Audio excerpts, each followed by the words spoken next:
to welcome you to the Ask Jeff YouTube channel. Here's today's question.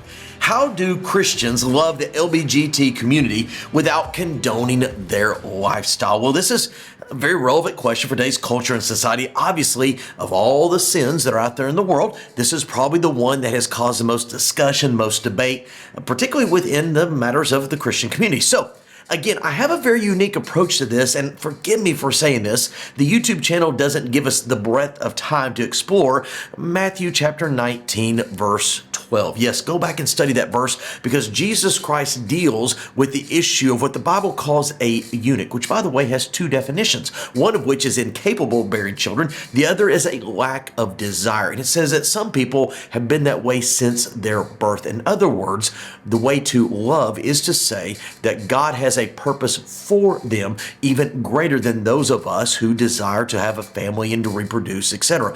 That being said, I know that's just a glimpse of a longer conversation, but the word love literally means to care about somebody else's needs more than your own wants. And I would argue that loving the LGBT community isn't about proving that you're right, because according to Scripture, if you take a biblical stance, you are right.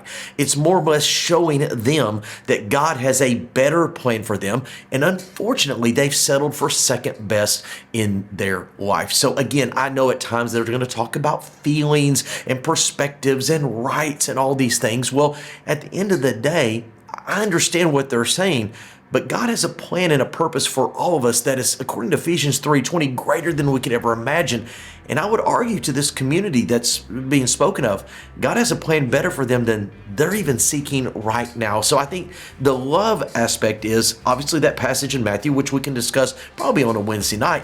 But more importantly than that is to show them God has a better plan, a desired plan for them. And why would anybody settle for second best? Great question. If you have one, send to askjeff.net. Maybe your question be tomorrow's. Thank you so much for being a part of our daily question here at the Ask Jeff YouTube channel. I want to encourage you on a few things. Number one, if you have a question to ask, submit it to askjeff.net. Eventually, we'll get around to your question. Secondly, we'd encourage you to subscribe. That way, each and every day, Monday through Friday, you get a reminder of our question of the day. And last but not least, I want to remind you that on Wednesday evenings, live at First Baptist Church of Opelika, fbcopelika.com, we do a solid hour of Ask Jeff where we dig into the questions more than just 60 or 90 seconds. Sometimes it would take the entire hour. All that being said, askjeff.net is where you submit a question to this channel each and every day, Monday through Friday.